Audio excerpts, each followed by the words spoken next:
It's talking to us. No, I can drink about it. Hey, Jenny. I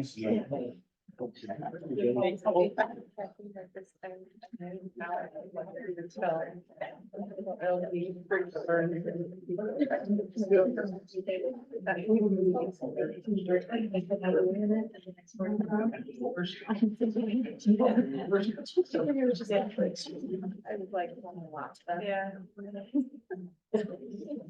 Well, watch for me.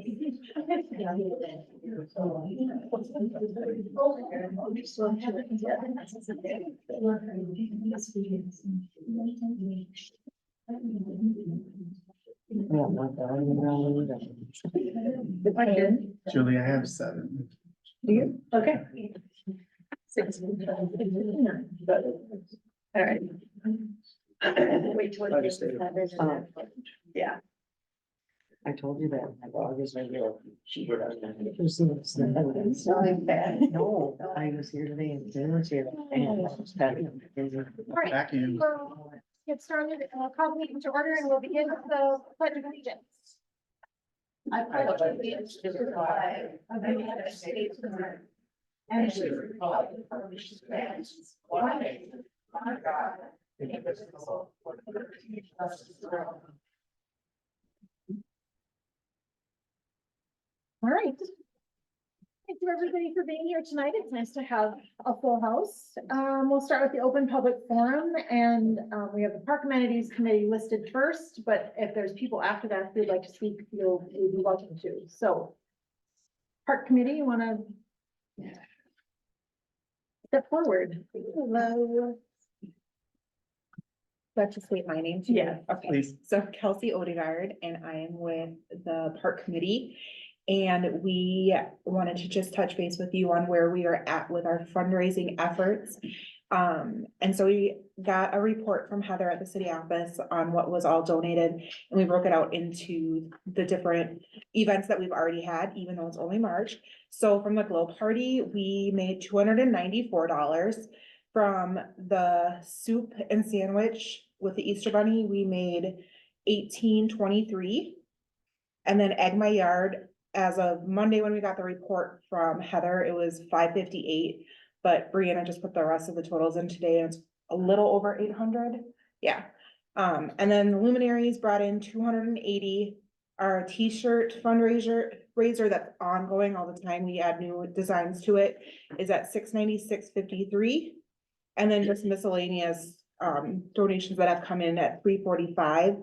So this total of what we have on here is $3,996.53 just in 3 months. So super excited about that.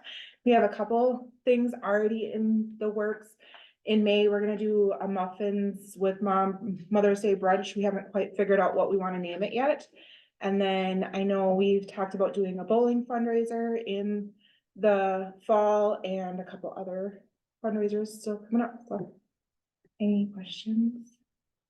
They can still buy the luminaries, correct? They can still buy the luminaries until, I can't remember when. Michelle told me March 31st, but it's up until the event, which is April 5th.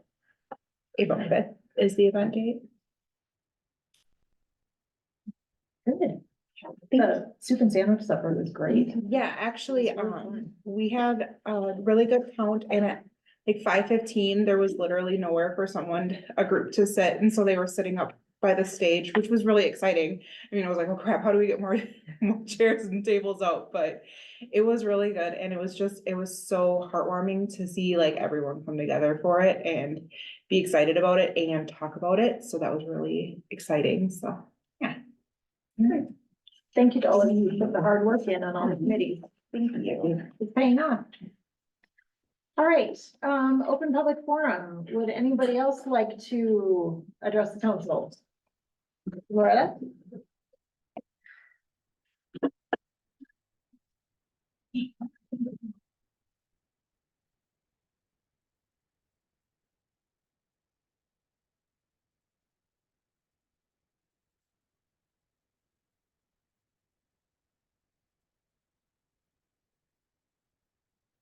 I am Loretta Stutzman. I've been a resident of Winthrop here for over 50 years.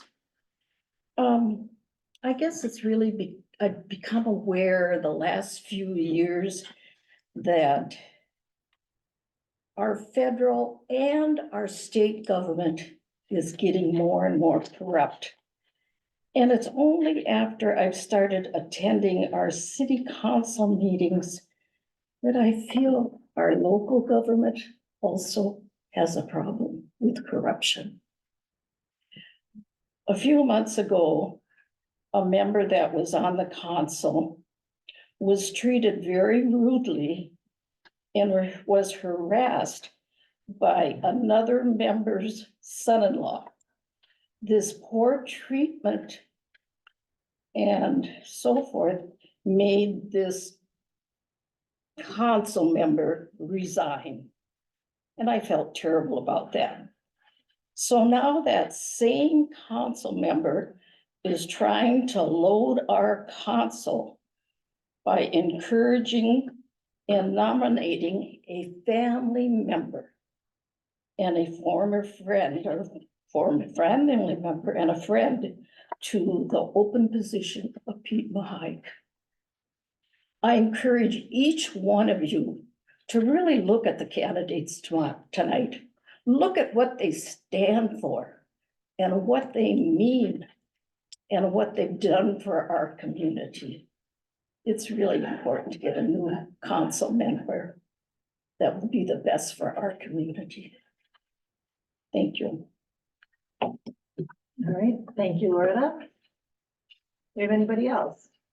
Go ahead. Tom Wakey, 309 South Main, and also 306 South Carver. I actually are here to advocate for Brett Reuter for council, because he actually was next in line for votes for council. I really don't think that, well, there's some of you here, but you really don't represent all of us. 6 months ago when I came here and I told you, did you go talk to the business people in town and see what they thought about the Second Street project? I talked to a prominent business guy tonight, he says, come to the meeting. He says, Tom, why should I come to the meeting? They really don't care what I think. They made their mind up a long time ago and they're gonna do what they want. But this guy's paying a lot of taxes. He has many employees and he's on Second Street. He said, why come to this? They don't care. Now you have to represent my generation, not just the young generation. I know it is what it is. We're gonna have what we have. You decided that a long time ago. But now we still have to represent everybody. I think Kelly came and talked to me. I appreciate that. It seems like we have no voice, but we pay taxes. I mean, I think the older generation you are forgetting about. And, I got a 25% increase coming in my insurance. It doesn't bother you. I don't get a cost of living. I don't have that right. The county's gonna give you a cost of living. It pretty much happens every year. Social Security isn't gonna give me what it's gonna take for me. I'll have to take out of my savings. Well, I'm fortunate I had saved, I have something, but I know there's a generation out there that don't have savings. And I still think that, okay, now maybe Michael can correct this. Isn't the pipe gonna be $1.6 million more versus the Second Street project? Or you can't answer that. We don't respond to public comments. Oh, okay. Well, it was in the paper. So, and if the paper's wrong, then it's wrong. Okay, well, if it's $1.6 million more, then maybe. I went up and down the street and I talked to people and I asked you and the former mayor who was on his way out the door, so I don't really think he cared about what the beautifications, $440,000. You don't comment? That's pretty much what I remember. I was at the meetings. Well, maybe if the pipe is $1.6 million more, maybe we can just put the street back. No, the way it was. I mean, nobody's arguing against water and sewer. That's a necessity.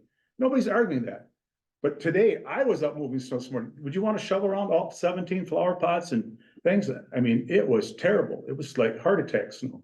It was. So we have to think about that too, because you talk to the people in Gaylord, they don't like it. It's a headache. So I'm hoping that Brent, I'm here for Brent. He's got a financial background. He was on this council before. We just need to have a little bit better, more representation of everybody in this town. And the taxpayers too. There's a lot of us older people too. Thank you. Thank you. Do we have anybody else? All right, come on up.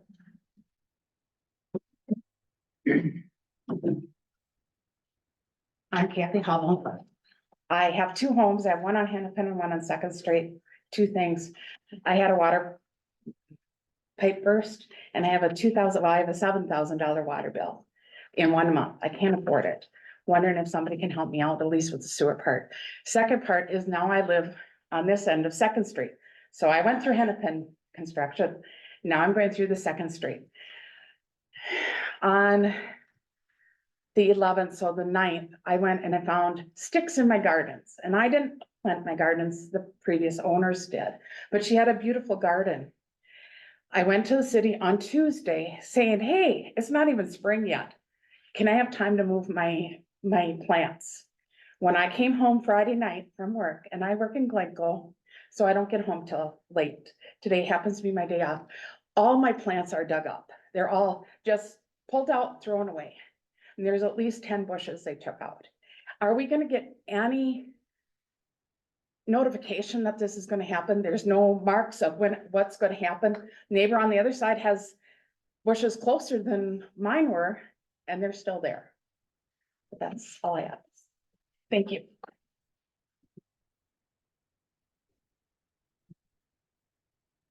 Go ahead.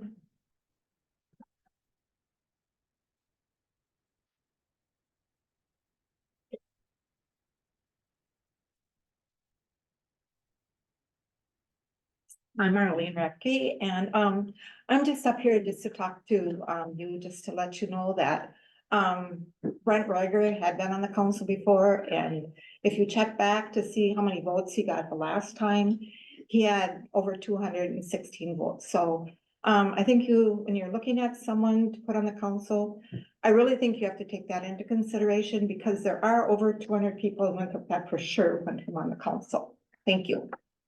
All right, thank you. Anyone else? Dave, come on up.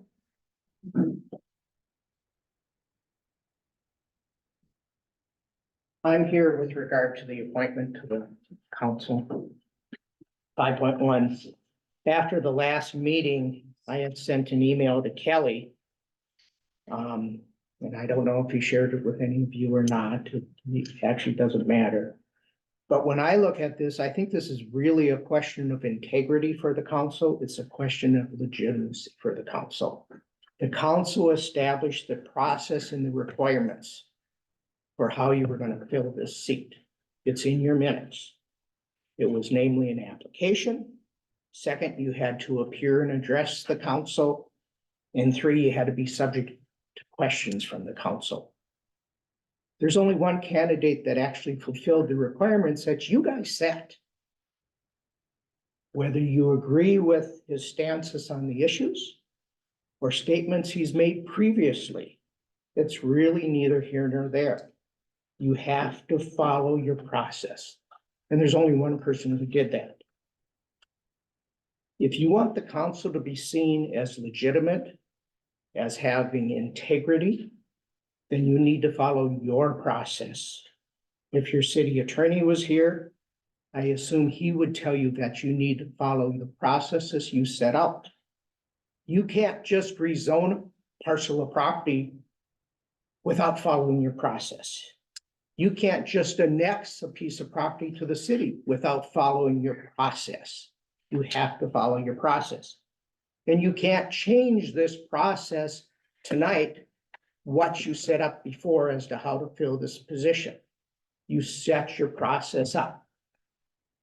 There's only one candidate that did that last time. So I'm asking you as a council to show some integrity.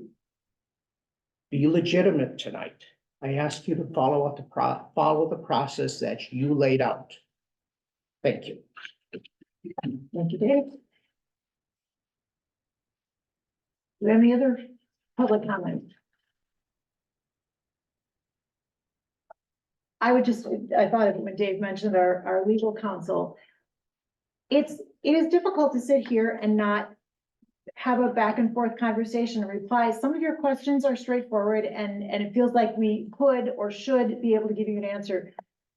We have been told by our legal counsel over the course of the last couple of years, that really, we are supposed to sit here and listen and receive what you're saying to us, but we are not supposed to have a back and forth conversation with you. So although it might look like we're not engaging or not, listening to what you're saying, we are.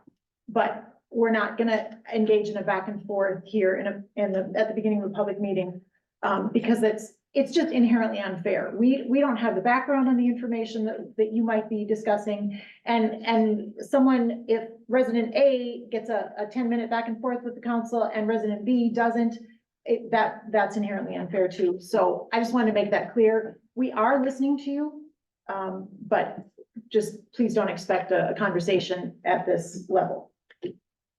So does anybody else have any public comment? If not, we will close that portion of the meeting. And we move on to approval of the agenda. Does anybody have anything to add? Jenny? Kelly? Go. Don? Wanda?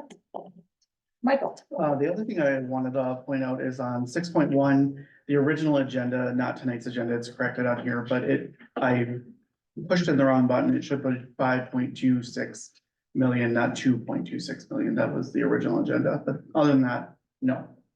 Okay. Would someone like to make a motion to establish our current agenda? So moved.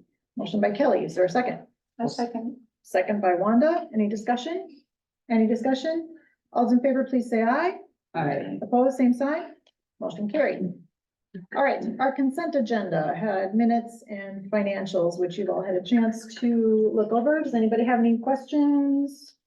Or would you like to make a motion? I move to approve the consent agenda. Move to approve. Is there a second?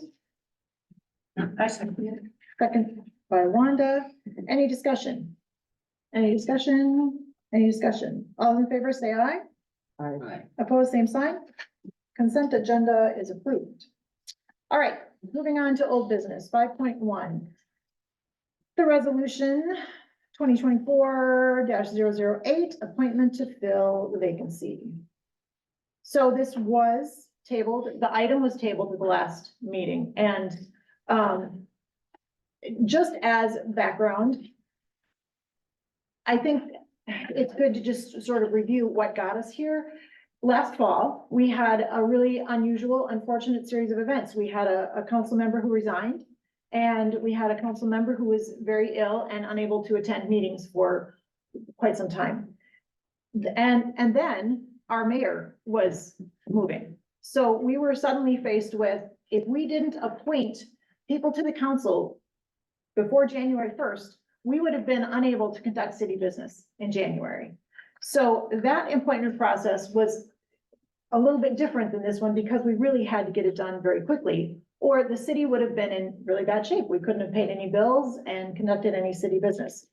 So those things were, meant things had to go quicker. So we appointed the December meeting, and that puts us where we are now.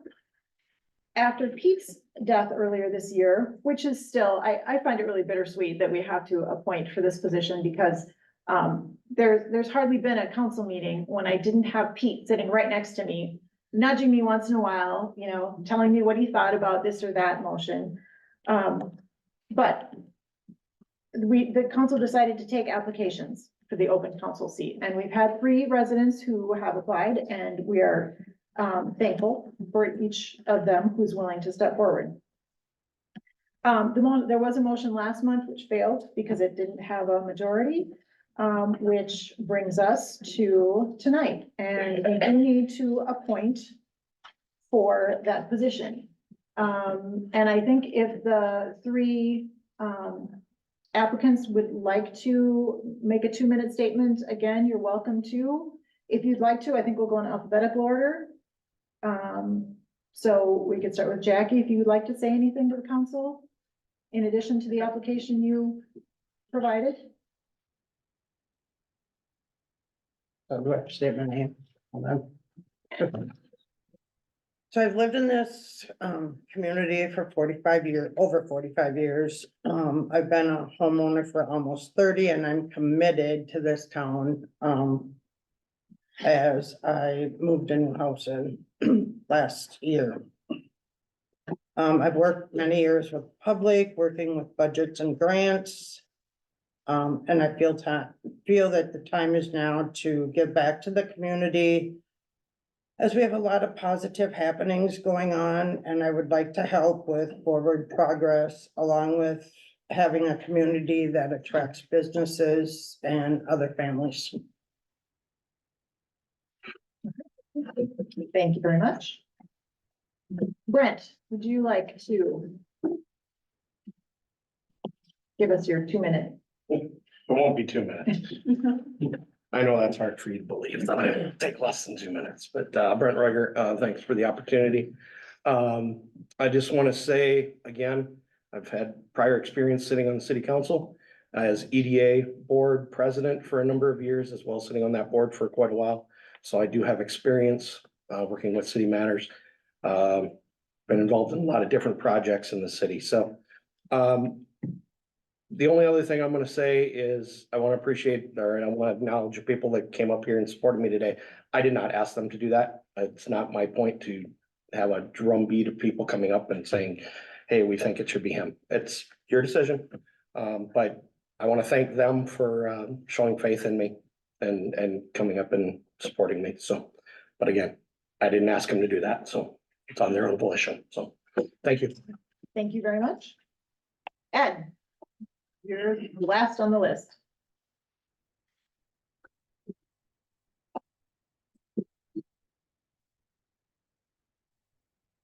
Good evening, Madam Mayor and Council.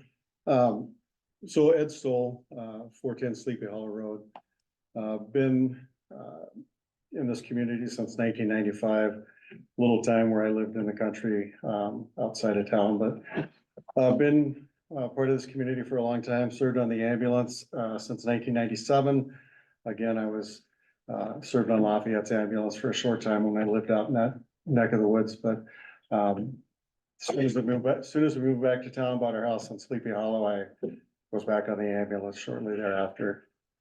Recently, my wife and I have opened a business on Second Street. I'm sure everybody knows it, and I hope everybody loves it. But so business owners, I served on the GFW school board for a 4-year term, and then left the school board at that point. So I just feel like, after serving on the ambulance for so many years, that that's the next thing I can do for the community. Thank you. Thank you, Ed. All right, so to the council, you've now heard from the 3 applicants. Anybody like to make a motion regarding where we should go forward? I make a motion that we appoint Ed Stoll. One of the things I think about it is, one of the things I look at and why is that he's been on the ambulance and been part of the community. And then also as a business owner, I think that's important. Okay, so we have a motion to appoint Ed Stoll. Is there a second? I'll second it. Okay, motion and a second to appoint Ed Stoll. Is there any further discussion? Any discussion? As far as appointing someone to the council, what does the charter actually say about that? It says the council should forthwith appoint a vacancy. It does not. And if we have a policy in place, does the charter supersede that? It sure does, yeah. And that's all it says. Council shall appoint forthwith. That's all it says. Yeah. It also lists like the 16 things that if they, pass away or they resign, are censured by council, all that stuff. But yes, the end paragraph is that they should appoint forthwith. Talking about. There is a policy, we started that, shortly after. So is this going Yeah. against his policy? No, it's a I think policy it- that the city had. During that situation in the fall, the League of Minnesota Cities was contacted because we were in a very precarious situation where we had, the mayor leaving, we had 3 council seats to fill. It was a lot different situation that we've dealt with in the past. And their legal advice to us was you have to go with what the charter says. If the charter says appoint, then appoint. The other thing that we asked them is, can we just leave it open? Can we leave the council seat open until November? So that the voters can then choose. And they said, is that what your charter says to do? And it doesn't. It says that we shall forthwith fill the vacancy. And for this position, I would, our plan was, we asked for applications. And at the last meeting, we did give the applicants a chance to make a public statement to the council, but that was not a required part of the process. That was just what we decided to do at the meeting, but that was not a requirement of the application. Correct. All right. Any further discussion? All right, I will call the motion. All those in favor, please say aye. Aye. Opposed, same sign. Motion carried. Welcome to the council, Ed. Ed, do you want to come up and take the oath? And I would like to say thank you very much to Brent and Jackie. Our community is made up of people who are willing to volunteer and care about the community, so we do appreciate it very much. All right, go ahead and raise your right hand. I, Edward Stoll, I, Edward Stoll, do solemnly swear and affirm do solemnly affirm to support the Constitution of the United States, to support the Constitution of the United the States, Constitution of the State of Minnesota, the Constitution of the State of Minnesota, and to discharge faithfully the duties of the office of counselor and to discharge faithfully the duties of the office of counselor of the city of Winthrop, Minnesota, of the city of Winthrop, Minnesota, to the best of my judgment and ability. to the best of my judgment and ability. So help me God. So help me God. Congratulations. And then if you want to take a seat by Jenny O. I'll see. Yeah, I'll,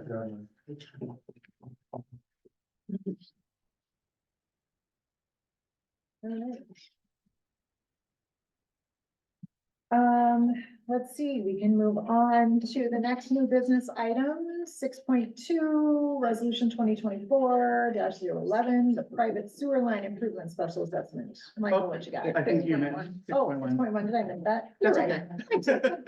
The really big one, good one. Okay, 6.1. So this is the final resolution accepting the bond issuance for 2023 utility and street project. Now it's associated with bond number 2024-A. Shannon is here from DDA Associates, our financial consultants, with an update that he'll provide the council. Good evening, Mayor and members of the council. Shannon Sweeney with David Drown Associates. A little over a month ago, the city council set upon the process to put financing in place for the Second Street project. It's roughly a $9.4 million project. We have county participation of about $3.4 million. We're intending to use cash from reserves of approximately $1 million. And we're looking to finance the balance of $5,260,000. We authorize the process for receiving competitive bids for the sale of bonds for this project. Through that process, we draft an offering document that describes the city and its ability to handle this sort of debt. We obtain a third-party credit rating from Standard & Poor's, who through this process had, a little over an hour-long management call with your city staff and myself, where we run through the city's finances and talk about cash balances and the cash we spent last year and all those good things. And at the end of the day, Standard & Poor's affirmed the A+ credit rating with a stable outlook, which we thought was the most desirable outcome that could probably happen. So at the end of the day, their findings are if we continue to spend down cash in a similar manner as we have in the past year, they would consider downgrading us. They want to see that stability and that growth in our cash reserves like they've seen in the past. And so that's something to keep in mind as a council as we move forward. At the end of the day, though, they felt that based on the history of the city that you're able to manage this debt associated with this project. And so, again, they affirmed our existing credit rating of A+, which is a good rating for a community this size, a great rating for a community this size, I'll put it that way. So we took that information, we sent it out to underwriters in order to submit bids for the purchase of the bonds, and we received 6 bids, which is a lot. Ultimately, it's a combination of the credit rating and the size that attracts more bidders, but we received 6 bids. And that range of bids is from 3.7688% to 3.8291%, so a very narrow margin or spread between all 6 of those bids. So the credit rating helps them determine what ultimately the community's credit is worth that day, or which is today. And so it was a bit unique to see a spread that's narrow, but they knew what they were bidding on today. So ultimately, our recommendation is to award sale to Northland Securities, who submitted the low bid at 3.7688%.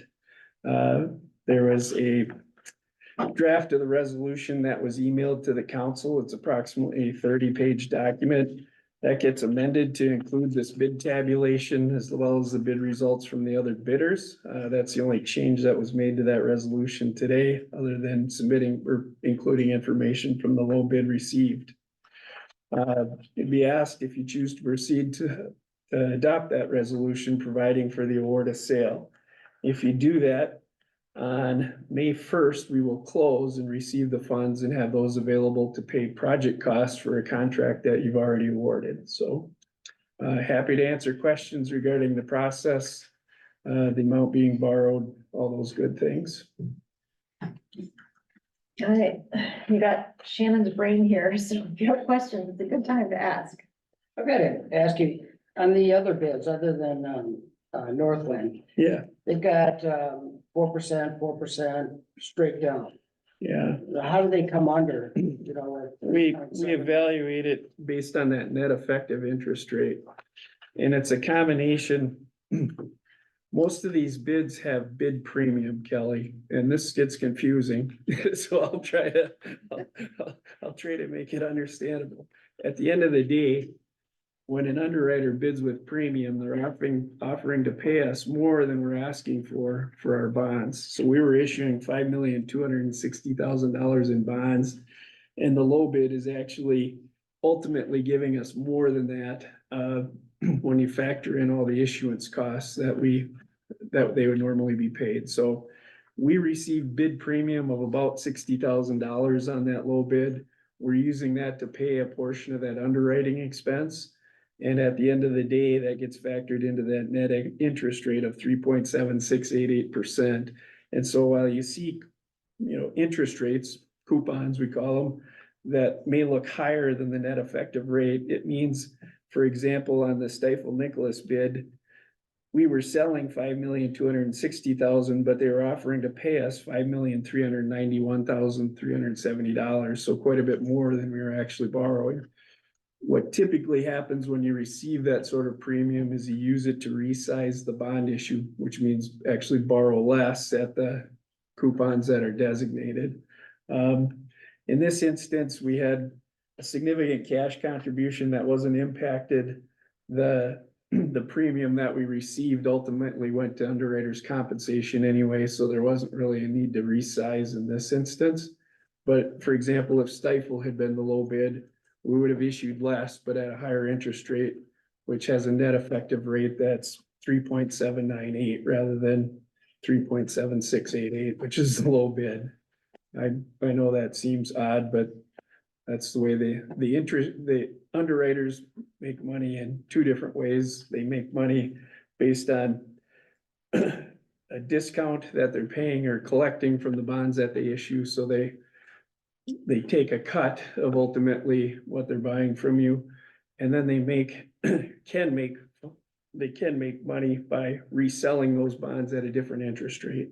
And so they have to make us aware of that reoffering amount, which we are aware of, and it gets factored into our interest calculation. Sometimes they return that premium to us, sometimes they don't. In this instance, they were not returning the premium, they're keeping it for compensation. It gets evaluated as part of the interest rate. So that's why it looks odd. And I didn't do it justice in the explanation, but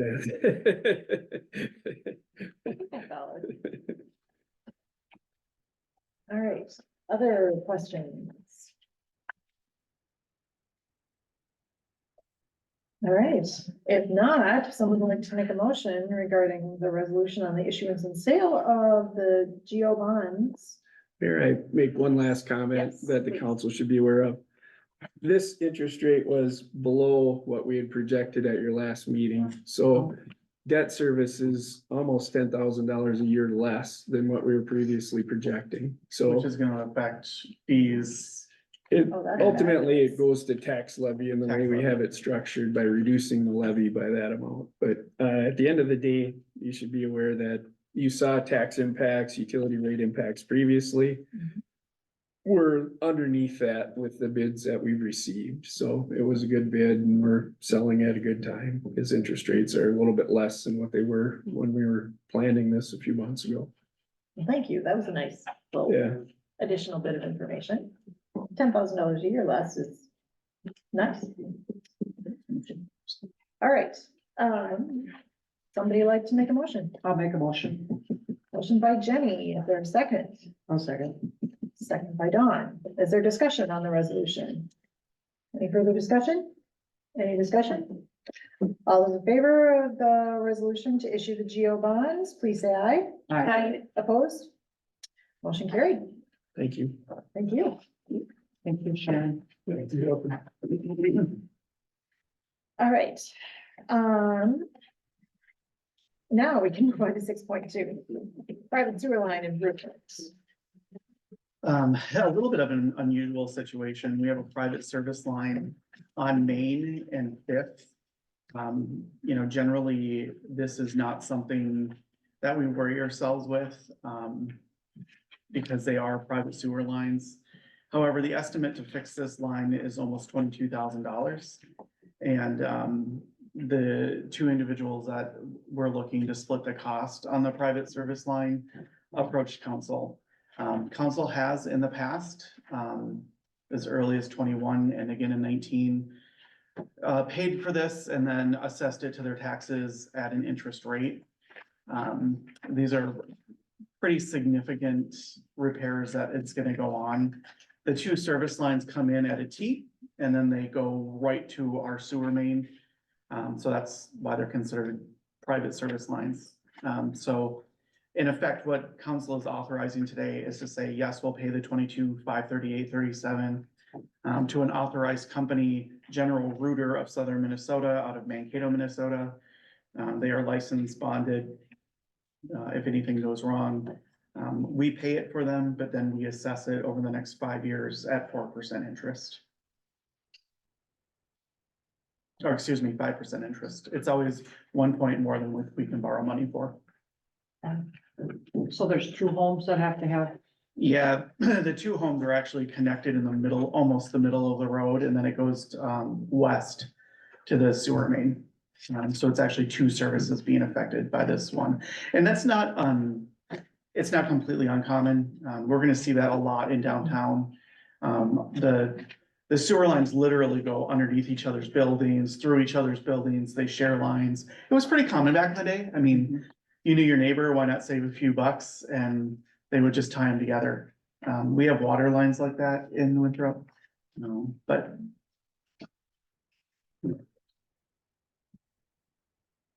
All right, does anybody have any questions about that? That's a move. Yeah. Go ahead. Motion by Kelly, second by Jenny to approve. Any further discussion? Any discussion?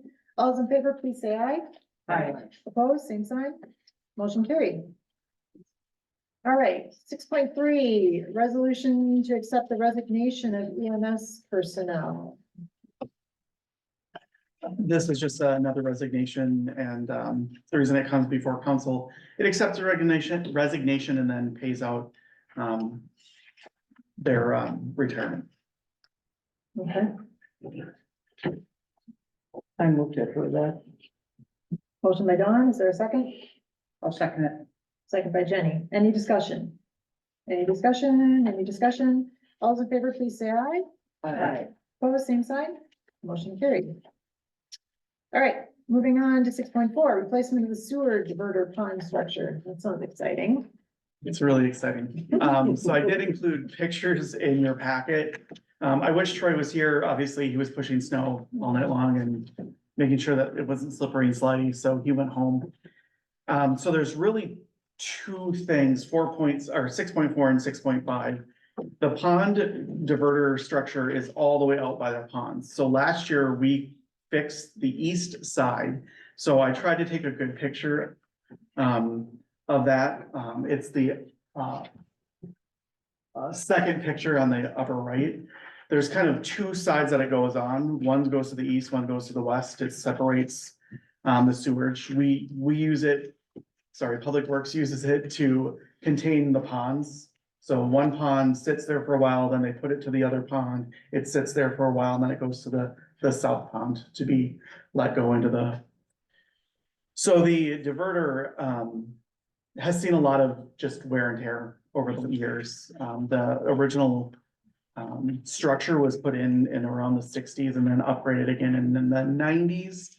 And as you can see from the pictures, the toxic gas and stuff are actually just eating away at the cement. We repaired the one path to the east last year because it actually just caved in.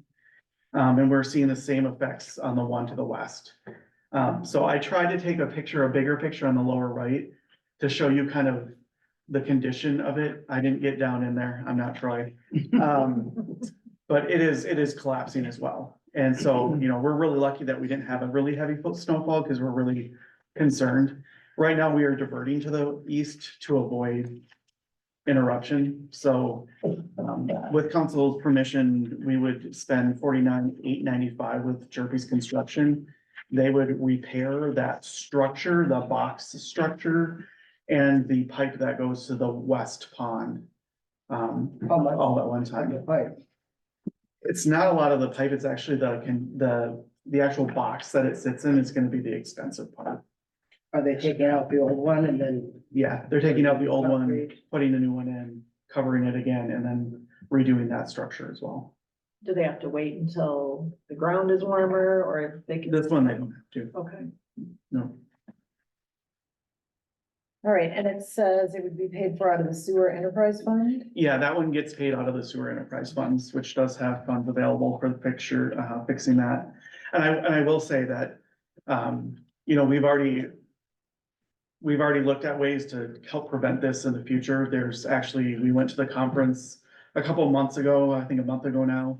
And, you know, towns are being faced by the same problem everywhere, where those sewer gases literally just start eating away at the concrete. And eventually it just gets weak and brittle and breaks. And so, you know, they're suggesting that we line the structure, or the other example is like during the summertime, you can actually put a grate over it so the gases can get out. It does less damage. So, we're exploring both of those options. How much would that smell? I mean, it's pretty far out there. Oh, yeah, they wouldn't, right now it basically gases through that small vent, that weird, like candy cane. Yeah. Troy's gonna kill me when he watches this video. So that right now is the thing that's venting the gas. It's just not big enough, especially during the summer months. You know, during the winter months, because of freezing, we wouldn't have that open. We use the water obviously to heat it by itself, so we don't have to have an electrical heater. But in the summer, there could be a grate on it that would just vent. So. And just for clarification for people who are, you know, wondering how we're paying for that, the sewer enterprise fund is sort of like our savings account is one way to think about it. I mean, we put money into that account to pay for things like this. Correct. Okay. All right, somebody like to make a motion? Okay, motion by Kelly, is there a second? Second. By Jenny, any discussion? Any discussion? When are they gonna be doing it? Once it's executed, probably within the next month or so. Okay. All right, any discussion? One more. Go ahead. How long is this gonna take before it's ready to use? I mean, as far as a diverter, The last one that they did, it took them a couple days. and then it can be used Oh, yeah. immediately. Basically, the concrete forms that they use are prefabbed, Okay. and they just rip them up and replace them, concrete around. At least that's what they did with the last one. Okay. Okay. All right, any other discussion? All right, then I will call the motion. All those in favor, please signify by saying aye. Aye. Opposed, same sign. Motion carried. 6.5, the main lift check valve replacement. Yeah, so, those of you that don't have the picture, I have it here. so the check valves in our sewer pump that's going out to the ponds, this is actually kind of near the windmill station, if you guys know where that is. So MPCA judges how much water we pump, sewer we pump to our ponds every single year. We report it monthly, how much water is getting pumped.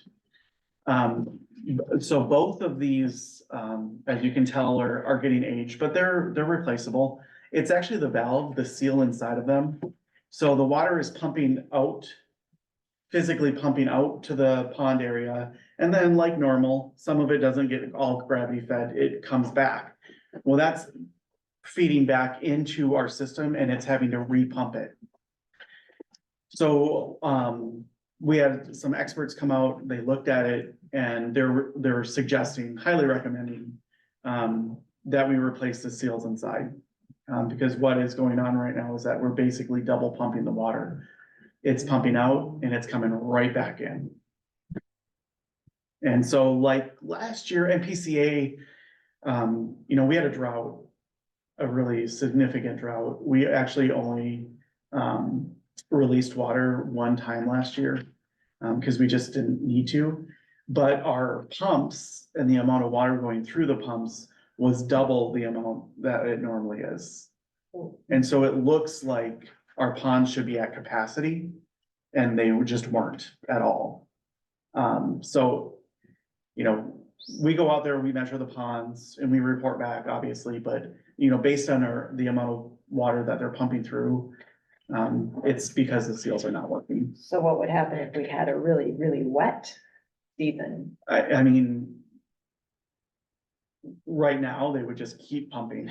I mean, they would just never shut off, which puts a wear and tear on not only the motors, but it also puts more electrical use than necessary. But they're sure by changing the gaskets that would do it? Yes, Do they need to be, is there water in that pipe all the time? I mean, like last. year with the 100% of drought, the time, yeah. There is, so they Yeah. shouldn't be drawing. So basically, everything in the city comes to that one station and gets pumped out. And if you remember, one of the pumps got hit by electrical or by lightning. And so that is being replaced by insurance. And so we're trying to actually replace the pumps and the seals all at the same time. So the station's only down one time.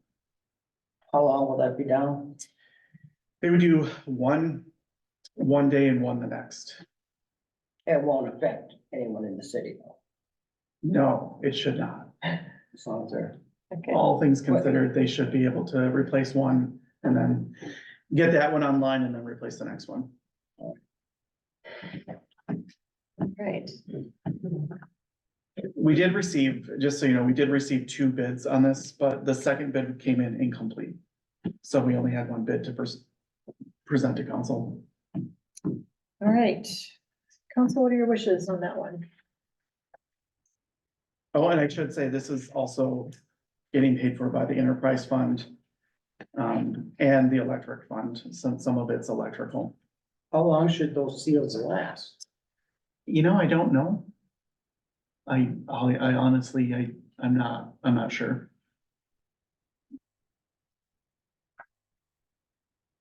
Well, it's foolish to be pumping it twice. Yeah. It's a lot of electrical, especially when we're, electric is pretty expensive and when we're running it 24/7 and it just keeps pumping and pumping. Do you have an idea of the age of these valves?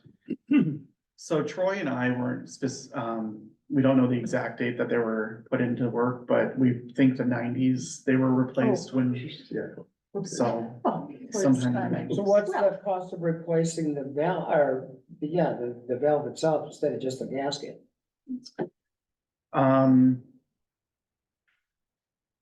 It's the seals that they're replacing. It's not necessarily.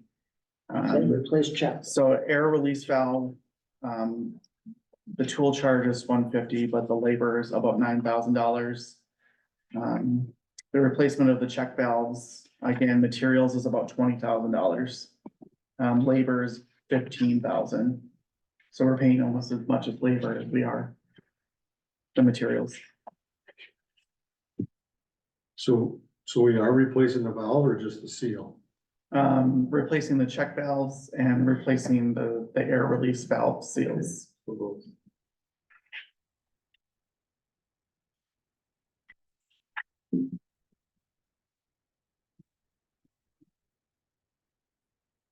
All right, would anybody like to make a motion regarding the main lift check valves? So Motion by Dawn, Second. second by Ed. Any further discussion? Any further discussion? All those in favor, please signify by saying aye. Aye. Opposed, same sign. Motion carried. All right. Moving on to 6.6, the repayment of general funds via internal fund transfer. So we pay the bonds for, oh, I broke it. For, the different bond series, 2020C, 2009A, 2015A, and 2020A. And we're just asking for those utility funds to pay back the general fund. So we'll be moving from our money market account from the enterprise funds, 240,000 back to general fund. It is our internal updated policy that we let you guys know that from now on. So that's why you're seeing the resolution. So you'll see this annually every single year. Right. Does anybody have questions about that? Does it make sense? All right, would anybody like to make a motion? So moved. Motion by Wanda, is there a second? I'll second it. And a second by Jenny. Any discussion? Any discussion? Any discussion? All those in favor, please signify by saying aye. Aye. Opposed, same sign. Motion carried. I think that's a good idea to let us always know. Yeah, That's it's, good to and it's, see. it's basically just transferring it from our savings account back to our general fund. You know, after we get X amount of dollars for enterprise funds, we put it back into savings so that it's not in our general checking account. And so basically, we're just asking to transfer it back. You'll see one, after we make the bond payments in February, we make some interest payments in August. You'll see us asking to pay back the general fund. And our auditors are asking for that too, right? Because we shouldn't be moving money around unless council by resolution moves it. Good. 6.7, adjust the policy update about city utility bills. You want to give us some background? Yeah, so, actually, Ms. Hubble is, the individual that made us start looking at this. So we don't have an actual policy when it comes to billing adjustments. And since I've been here, we've had a number of situations where, an individual, not at any fault of their own, just mother nature, bursts the pipe, something goes wrong. And that a lot of water gets used, and maybe that water doesn't necessarily go down the storm sewer system. For instance, across the street, one of the houses, their spigot on the outside of their house actually froze and burst. And it was just running water for days. No one noticed. It was like a pool of water in their backyard. So that technically actually didn't go through our sewer system, get pumped to the ponds. And so that sewer fee shouldn't exist. So in the past, how we've handled it is on a case-by-case basis. And as myself and Heather were really looking at this, we really decided that we needed a policy that was consistent, that we could communicate to residents when this happened. And so we're presenting this policy today to say, you know, we want to be responsible and representative of our residents. And obviously, there are certain situations, for instance, construction zones, things happen, you know, where that it's definitely not always going down the sewer. And so we're asking the council to approve this new policy so that we can adequately address those in the community when they're coming to us. I'll tell you, in the past, there's been like $30,000 bills where their basement has been completely flooded.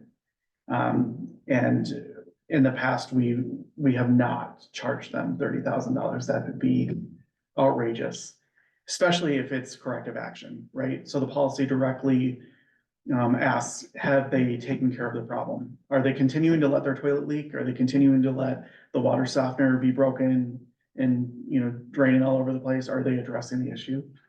And so that is part of the policy as well. So in effect, what we would do, we'd take a normal month for that resident and we would charge them the normal amount. And say, as long as you correct the problem, we are gonna take that off, The sewer fees? the sewer fees. Okay. Generally, we have not in the past reimbursed water fees. And you might ask why, Michael? Well, it's because that still is getting pumped to the tower through the pipes. It's still taking chlorine, it's still taking chemicals. We are still processing that, and so we find it, normally the water portion of the bill is not the high portion, it's the sewer. And what was the case with, this Ms. Keynes that was here, the 7,000? I can't remember exactly. Do you remember what happened? Was it just some pipe burst? Furnace went out and the pipes froze. Yeah, I have the bill with me, yeah. if you'd like to see it. And so for her case, it was, it was an act of nature. Her furnace broke, her pipes burst. There's probably no way that actually entered into the sewer system. It probably went to storm, if anything. Which obviously doesn't take energy and doesn't take. So in the past, we have made adjustments for things like that, but you're just putting into a policy. now. Yeah, I think we need a policy, so that we can accurately give people answers when we're answering them.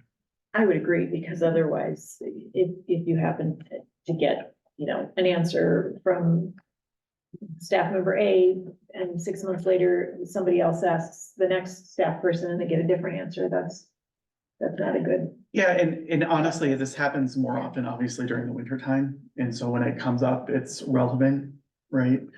But there was a situation where a resident continually had a leak in his house, did not want to correct it. So we corrected 1 month, but then we wouldn't do it for him again. And, there's no policy that stated that, but I mean, it just makes sense if they're not gonna correct the problem. The they're causing- $7,000 bill you had, how much of that was for, so The sewer was 2,735, the water itself was 4,458. Yeah, so in her situation, because it's burst pipes, we would lower her water bill as well. For this particular situation. The policy also then gives you a form to allow you to track Yes, what happened and what kind of history you yeah, have with we the love property forms. or, Yeah, and we actually upload it into their file, utility file, so it's on their account. So do we need anything, tonight to, change it? If you guys pass the policy, we can go back to Kathy and get her to fill out the form and we can take care of it from there.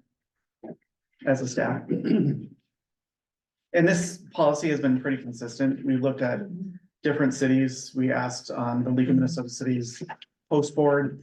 And, it seemed like this policy was pretty general across the Was board. this, League of Minnesota Cities policy? I think actually, you might know, but I think it was actually LeSueur or Arlington or someone closer. Did the attorney look at it or? Yep, I move to accept the policy. All right, motion to accept the policy update by Kelly, is there a second? I'll second. Second by Dawn. Any discussion? Any discussion? Any discussion? All's in favor, signify by saying aye. Opposed, same sign. All right, 6.8 firefighter attendance. Yes. I apologize. Adam wanted to be here. I think he is not here because he was pushing snow last night. Do you see the common thread?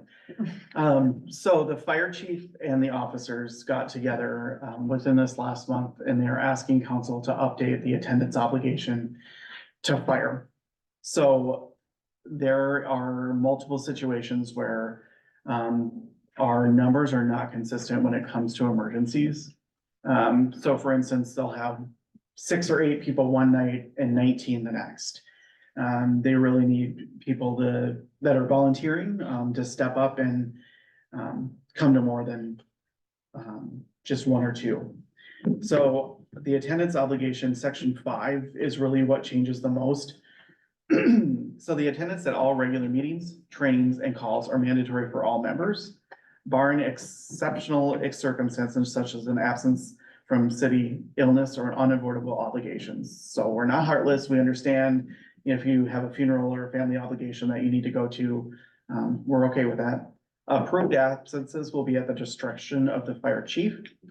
Absences from members should be communicated in haste with the fire chief. Those absences not communicated will be considered unexcused. Members that do not communicate or comply with the attendance standards will be held accountable according to Winthrop's disciplinary actions. So number 7 is the attendance and membership standings, and this is where things really change. In order to maintain membership in good standing with the fire department, all members are required to participate in at least 30% of fire calls, fire meetings, fire trainings, and special events annually. So what our policy reads right now is that it's 30% combined. So maybe that person makes all of the meetings and only 2 calls a year. Right now, the city is paying for their para. That is a pass because they would hit 30%. What this is saying is that the fire personnel would have to go to 30% of fire calls, 30% of fire meetings, 30% of fire trainings, and 30% of their annual events. For instance, the Winthrop royalty, their pork chop feed, their open house, those are the events that they're talking about. Who's tracking that? So Heather actually tracks all of it. Heather gets the attendance from each meeting, each call, each training, and she tracks it on a spreadsheet. We share it with the membership on a quarterly basis. And they've kept, I mean, the fire department has kept attendance records like that over the years. I would assume fairly faithfully, but maybe sometimes more so than others. Yes. And then should a member fail to meet 30% attendance requirement for any of the aforementioned categories, the city of Winthrop and the fire chief reserve the right to report such noncompliance to the Public Employees Retirement Association. Consequently, members who do not meet the prescribed attendance criteria may be deemed ineligible for a year of service in para. So right now, our policy does not read that way. It reads as a 30% collective. And so there's individuals that maybe only went to 2 fire calls this last year, but went to all the meetings and all the trainings, and they received a credit. And what Adam and the rest of the officers are asking is that we change the policy to 30% across the board. The other thing that that also changes, which is neither here nor there. If a member misses 3 consecutive events, they'll be asked to leave or at least have a sit down with the fire chief about what's going on.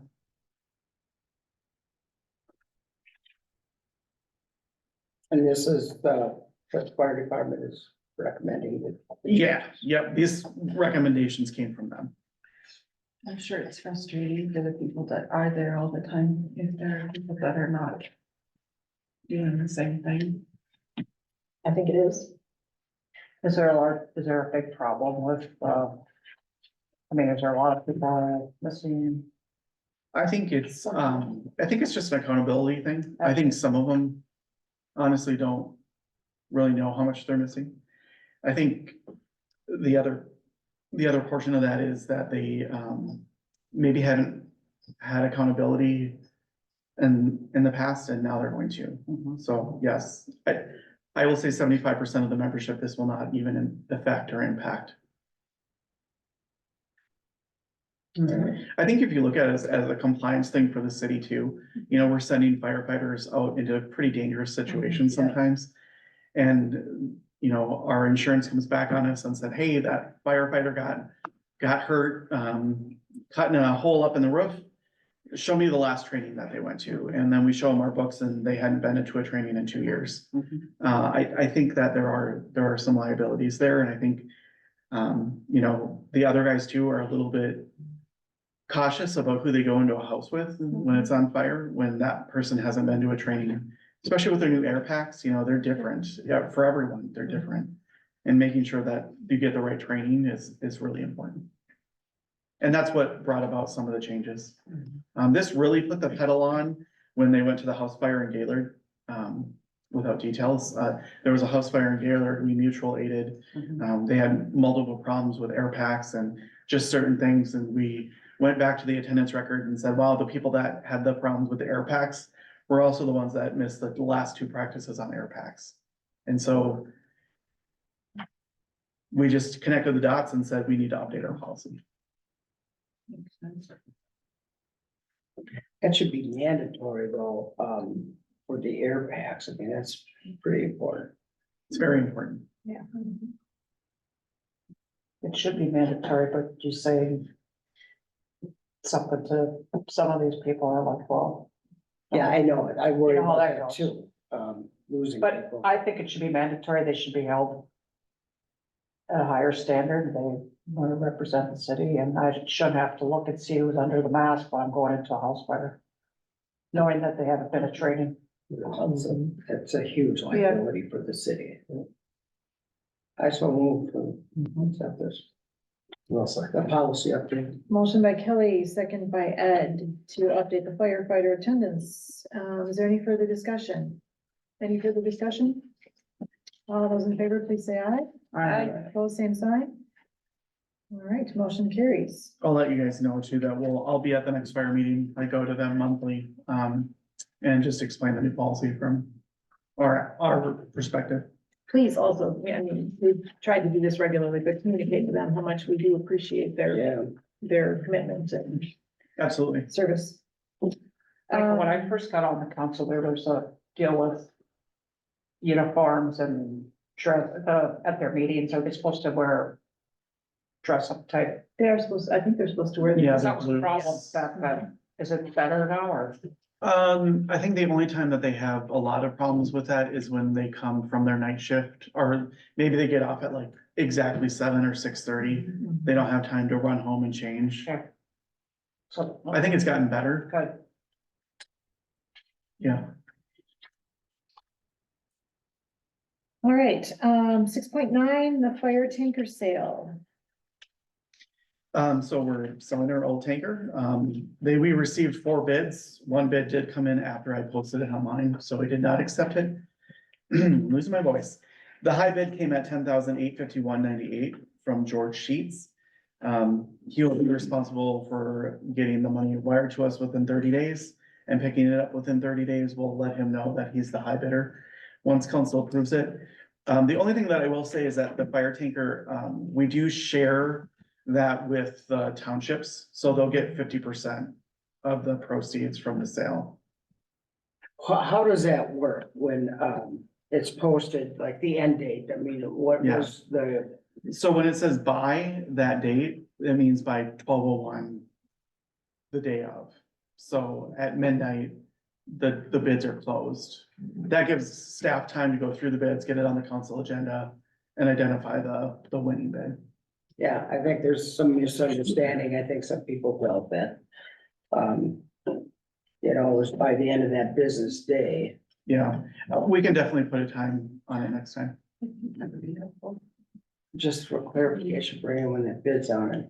Yeah. Or anything like that. Yeah, maybe in the future, just put a timestamp on it. Since I had already posted the agenda, I mean, it wouldn't have been that big of a deal, but I posted the agenda online. And then they came in and tried to bid over it. I just didn't feel like that was true to Oh, the right, closed bid the- process. Right, if the highest bid is already public, that's. Yeah, okay, no difference. Were they in here? I didn't see them.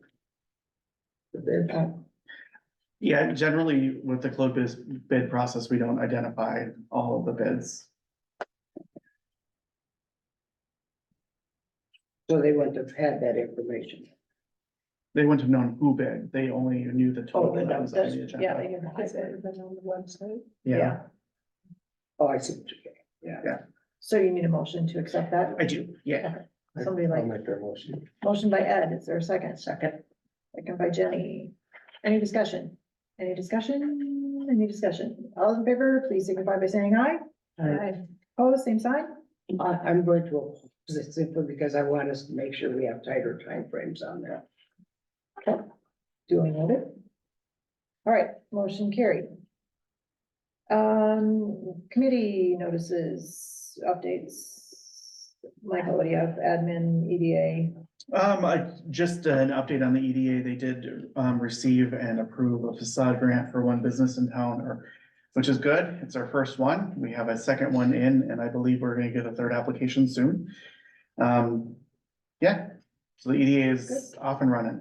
Say that again, what was that? Yeah, the facade grant. So it is a Oh. program for any business in Winthrop. It's up to $5,000 worth of grants forgivable on your lien on your property.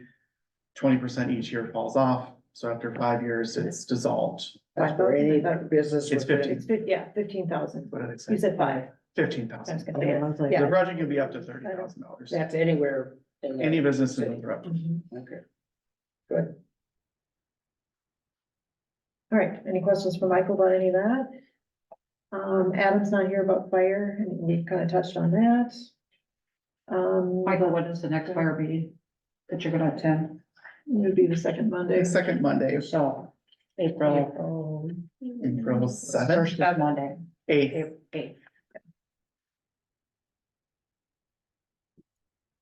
Moving down the list, the library board, Excuse me, I was. yes, anything to report to us? They're working on, getting ready for summer hours and activities. They have a lot of things planned.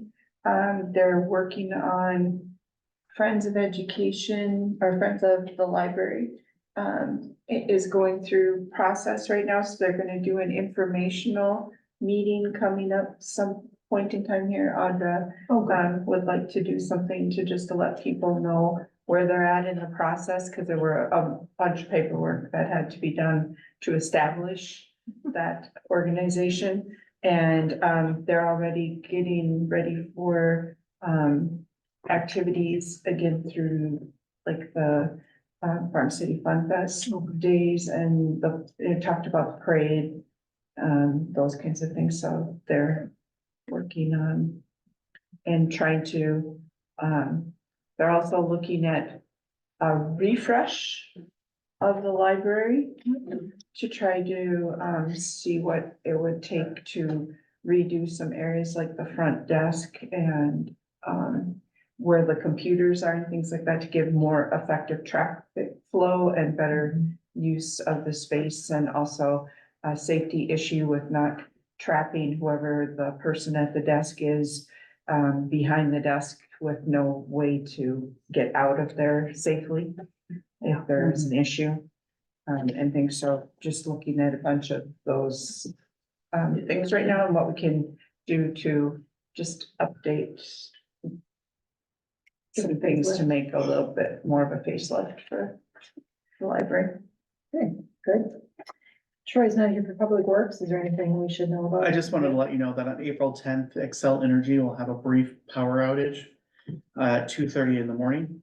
It'll go on the utility bill this month. It's they're redoing the transmission lines into the city, so it's nothing really to do with us. It's more Excel Energy's deal. But how long will it be out? They said 5 minutes, Oh. but Hour and a half. Oh, boy.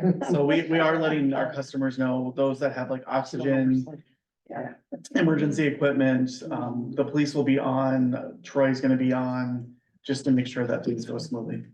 The doors are gonna open for ambulance and fire, so that night, all the doors will be open, just in case there is an emergency. They don't have to fiddle around with the emergency pull. So we're taking some precautionary measures to make sure that we're ready for that night. Because if it does happen, where they don't get it back on in 5 minutes, like the ethanol plant, has problems generally when they don't have power, so Yes. Okay, planning commission. we haven't met. Ours fiber has not met. Utilities. That you kind of covered, I believe. Ambulance. Ed, got anything for us? Nothing significant. Again, we have one person currently taking the class. That's a free class that was offered by the New Ulm Medical Center. He's a firefighter also, so we're working a lot closer together with the fire department than we did years ago. Good. So it's going well. Is that free class? Did it get pretty good attendance? It did. Okay, Yeah, it good. did. I think there's 22. in the Springfield class. got a bunch in the, Did And I talked to I the heard deputy that, from yeah. Rock County today, because they were gonna close or shut down I their heard it like ambulance service. are you 6. talking about Springfield? Yeah. Yeah, there was 6 or 8 But in they that class, got a bunch going to the class. Good. which is great. That's awesome. So he said they're okay right now, hoping everybody gets through the class. Yeah. They won't have to shut down their service. Boy, that's awesome. Yeah.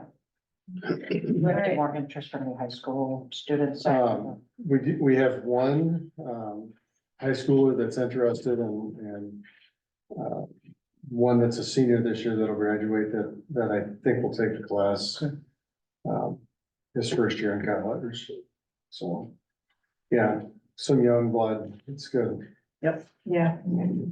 Good time to get them thinking about it. All right, please, Logan, do you have anything for us?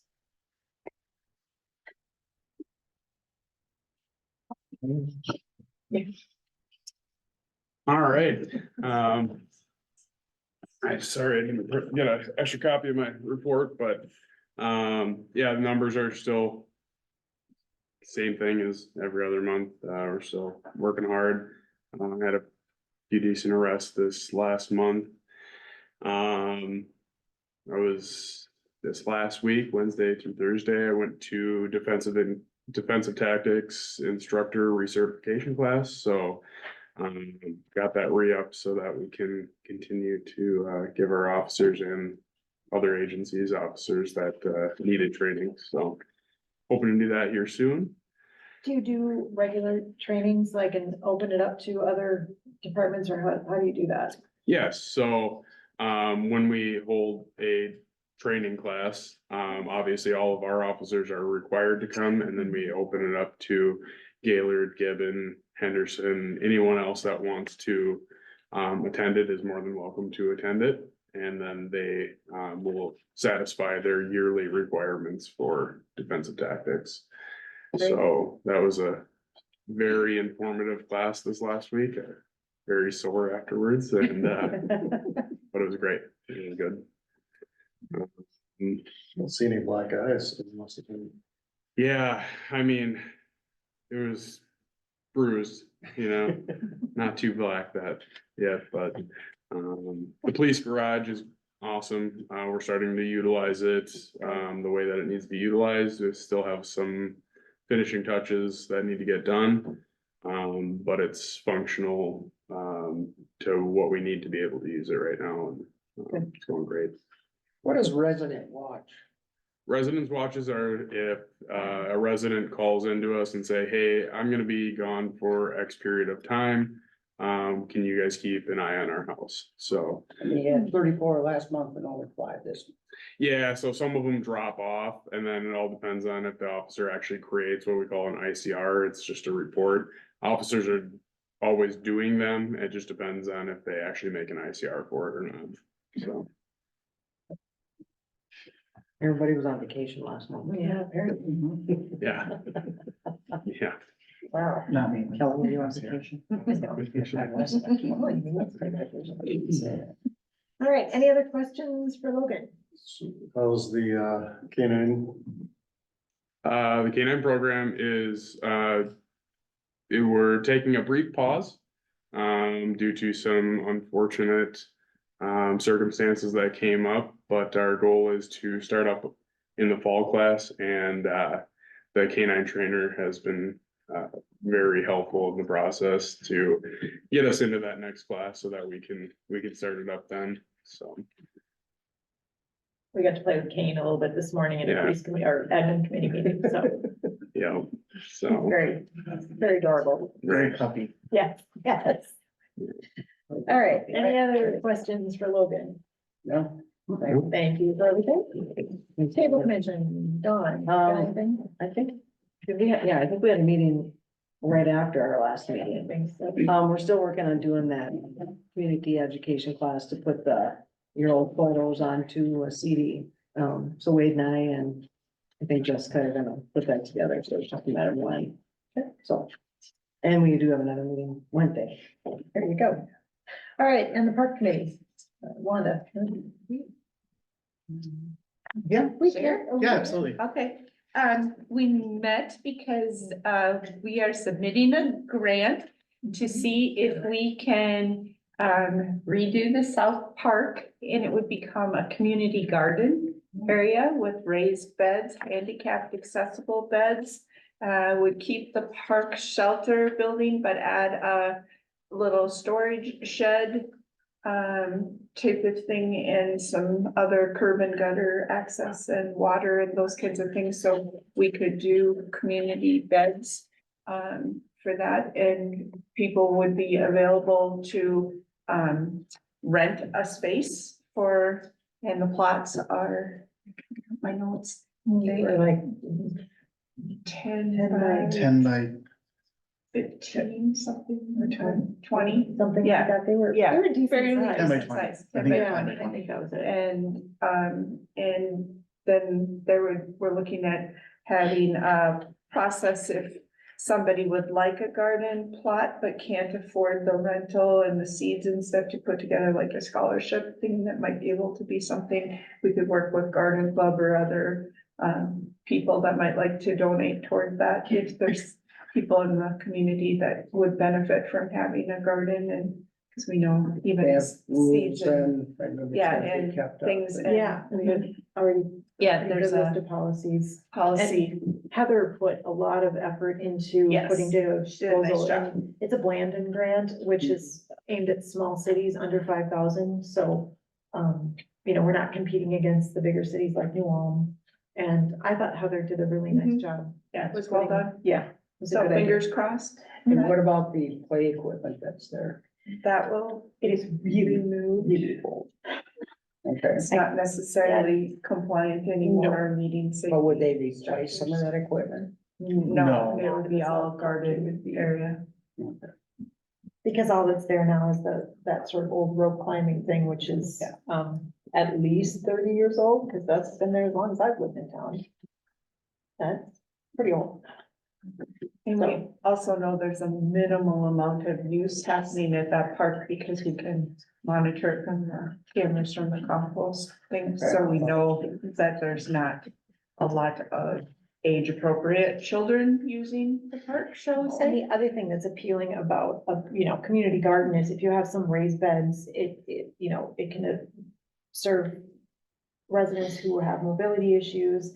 It covers the whole gamut. You can have a family with young children there digging in the dirt and planting vegetables or flowers. You can have, senior citizens, you can have family groups. I think it's a nice way to bring people together. There's a camera that could watch it in case somebody, Yeah. when everything's Yeah. right, gets there. Yeah. Don't steal my Tomatoes are red. No tomatoes, no tomatoes.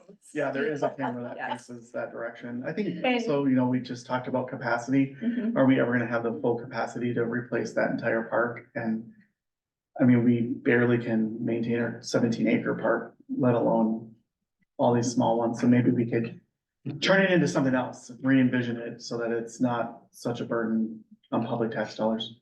I think the community garden also gives us an opportunity for community ed, garden club, some of those other places to also do some neat education pieces with people who would like to learn how to garden and haven't probably done that. And we all know, right now, food desert and sustainability and all those kinds of things are really important to small communities. So I think being able to help people figure out how to grow fresh produce and have that available as a neat opportunity for us. Yeah, the grant pays for it, and there's actually 2 times that we can apply for it, so. If we don't get it the first time, we'll apply the second. How much is the grant for? Our project is 35,000. Something like that. And they would pay? They pay for it all. 100%. It's up to, Heather's gonna correct me, I 150,000? think, yeah, it's 155. over 100, so. It can go up to that amount.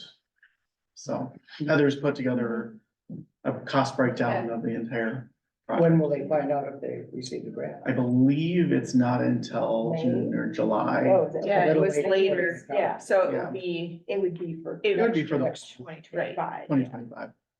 And the garden shed would be probably through the school, class. build it? Mhm, have them build it and things, so. That's awesome. Okay, does anybody have anything else? If not, motion to adjourn. So, second. Second, we are adjourned.